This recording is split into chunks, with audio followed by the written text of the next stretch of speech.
Good morning, dear students of class 12. In this online English learning class, we are going to take up the lesson The Enemy by Pearl S. Buck. We are going to read the text today. We have already taken this part, the lesson in 4 parts and also an overview. So you have got an idea about the author, about the theme, about the setting of the lesson. So let us read the text of this lesson, The Enemy by Pearl S. Buck. As has already been discussed, it is the time of World War. An American prisoner of war is washed ashore in a dying state and is found at the doorstep of a Japanese doctor, Dr. Sadao Hoki. Now, Sadao is under a dilemma whether to save him as a doctor because of his professional ethics or hand him over to the army as he is a patriot. Dr. Sadao is a patriot and the enemy is a prisoner of war. So the lesson begins with Dr. Sadao Hoki's childhood days. Dr. Sadao Hoki house was built on a spot of Japanese coast where as a little boy he had often played. The low square stone house was set upon rocks well above a narrow beach that was outlined with bent trees, pines. As a boy, Sadao had climbed the pines supporting himself on his bare feet as he had seen men do in the South Seas when they climbed for coconuts. His father had taken him often to the islands of those seas. Never had he failed to say to the little brave boy at his side, "Those islands yonder, there, they are the stepping stones to the future of for Japan." So he was brought up in the care of his father and he lived by the sea coast and enjoyed climbing the trees like any normal boy. His father took great care of him, and when he used to go for walks with his father, he used to show him the islands, saying that they are the stepping stones for the future of Japan. That shows that his father was a great patriot and he wanted his country to emerge as a great maritime nation, a great power. Where shall we step from them? A childhood curiosity. If Japan is going to capture these islands, then how it is going to benefit Japan? It was a childlike curiosity. Sadao had asked seriously. Who knows? His father had answered. Who can limit our future? It depends on what we make it. So this was the reply of his father. Sadao had taken this into his mind as he did everything his father said. His father, who had never joked or played with him, but who spent infinite pains upon him, who was his only son. Sadao knew that his education was his father's chief concern. So education was his father's chief concern. He was very ambitious for his son too. For this reason, he had been sent at 22 to America to learn all that he could learn of surgery and medicine. He had come back at 30, and before his father died, he had seen Sadao become famous not only as a surgeon but as a scientist. Because he was perfecting a discovery which would render wounds entirely clean, he had not been sent abroad with the troops. So the troops, warring troops, had gone for war, but Sadao was not sent with the troops because of his research work. This was projected. Although there was a hidden reason, there was some slight danger that the old general might need an operation for a condition for which he was now being treated medically, and for this possibility Sadao was being kept in Japan. So the real reason was the general needed treatment, or we can say the general was very selfish. The troops needed him more at this hour. Clouds were rising from the ocean now. The unexpected warmth of the past few days had at night drawn heavy fog from the cold waves. Sadao watched mist hide outline a little island near the shore, and then come creeping up the beach below the house, wreathing around the pines. In a few minutes fog would be wrapped around Then he would go into the house where his wife would be waiting for him with his two children. So the lesson moves back and forth. Sadao is standing outside his house and he is remembering his past days. At this moment, the door opened and she looked out, dark blue Haori over her kimono. So she was wearing a cover, an outer garment over her kimono, a Japanese dress for women. She came to him affectionately and put her arm through his as he stood, smiled, and said nothing. So his wife came and joined him. He had met Hannah in America, so he remembers his days with Hannah.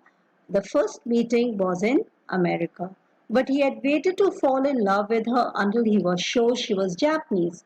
His father would never have received her unless she had been pure in her race. He wondered often whom would have married if he had not met Hannah, and by what luck he had found her in the most casual way, by chance, literally, at an American professor's house. The professor and his wife had been kind people, anxious to do something for their foreign students, and the students, though bored, had accepted this kindness. Sadao had often told Hannah how nearly he had gone to the Professor Haley's house that night. The rooms were so small, the food so bad, the professor's wife so voluble. Voluble, talkative, loud. But he had gone and there he had found Hannah, a new student, and he had felt he would love her if it were possible. So he was waiting to have the approval of his father, who wanted him to marry a pure Japanese blood of high race. So before giving any kind of assurance, though he liked Hannah, he is grateful that he had met her in the American professor's house, whom he did not like going, and by chance he met her. But he kept reserved all his feelings for Hannah until he came back to Japan and got the approval of his father. Now he felt her hand on his arms and was aware of the pleasure it gave him, even though he had been married years enough to have two children, for they had not married heedlessly in America. They had finished their work at school, had come to Japan, and when his father had seen her, the marriage had been arranged in Japanese way. Although Sadao and Hannah had talked everything over beforehand, they were perfectly happy. She laid her cheek against his arm. So today they were happily married couple blessed with children. It was at this moment that both of them saw something black coming out of the mist. It was a man. He was flung out of the ocean. Flung, it seemed, to his feet by a breaker. He had staggered a few steps, his body outlined against the mist, his arms above his head. Then the curled mist hid him again, so they could not see clearly, but they could see a figure coming out of the sea. "Who's that?" Hannah cried. She dropped Sadao's arm and they both leaned over the railing of the veranda. Now they saw him again. The man was on his hands and knees crawling. Then they saw him fall on his face and lie there. A fisherman, perhaps, Sadao said, washed from his boat. He ran quickly down the steps and behind him. Hannah came, her white sleeves flying. A mile or two away, either side there were fishing villages, but here was only the bare lonely coast, dangerous with rocks. So they thought initially this man was a fisherman, but they rushed out as he had fallen to save this man. They saw him when they came towards him, that indeed it was so. The sand on one side of him had already a stain red soaking through. "He's wounded," Sadao exclaimed. He made haste to the man, who lay motionless, his face in the sand, an old cap stuck to his hand soaked with sea water. He was in wet rags of garments. Sadao stopped. Hannah at his side turned the man's head. They saw the man face, a white man. Hannah whispered. Yes, it was a white man. The wet cap fell away. There was his wet yellow hair, long, as though for many weeks it had not been cut. Upon his young and tortured face was a rough yellow beard. He was unconscious and knew nothing that they did for him. So he was a white man. Now Sadao remembered the wound, and with his expert fingers he began to search for it. Blood flowed freshly at his touch. On the right side of his lower back, Sadao saw a gun wound had been reopened. The flesh was blackened with powder. Sometime, not many days, the man had been shot and he had been tended. It was a bad chance that the rock had struck the wound. So the man was white, but Dr. Sadao had started doing his duty of a doctor of providing first aid. Oh, how he is bleeding, Hannah whispered. The mist screened them now completely at this time. Now it was lonely because it was evening time. Nobody was around. What shall we do with this man? So they are considering. Sadao muttered, but his trained hands seemed of his own will to be doing what they could to stop the fearful bleeding. He packed the wound with sea moss that strewed the beach. The man moaned with pain in his stupor. He was unconscious but did not awaken. The best thing we could do would be to put him back into the sea. So, as he was a white man, their enemy, the best thing that was to be done was to push him gently into the sea and let him die. Now that the bleeding was stopped for the moment, he stood up and dusted the sands. Yes, undoubtedly, that would be the best. If we sheltered a white man in our house, we should be arrested. If we turned him over as a prisoner, he would die. So the dilemma was, if they allowed him inside the house, he would be arrested. They would be arrested because he was a prisoner of war. And if they left him, then he would die. The kindest thing would be to put him back into the sea. This was Hannah's suggestion, but neither of them moved. What is he? Hannah whispered. There is something about him that looks American, Sadao said. He looked up the battered cap. Yes, faint lettering, a sailor. U.S. Navy. The man was a prisoner of war. He had escaped. In the back, he was wounded. Gunshot injury was there. They hesitated, looking at each other. Now, what to do? The dilemma was that whether they should bring him home for treatment or they should let him die. Come, are we able to put him back into the sea? If I'm able, are you? No. So they could not push him back into the sea.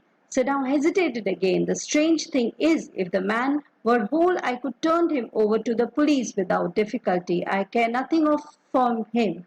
He's my enemy. All Americans are my enemy. If he had been all right, then I would have easily handed him over to the police. But now he is wounded. I cannot because I am a doctor.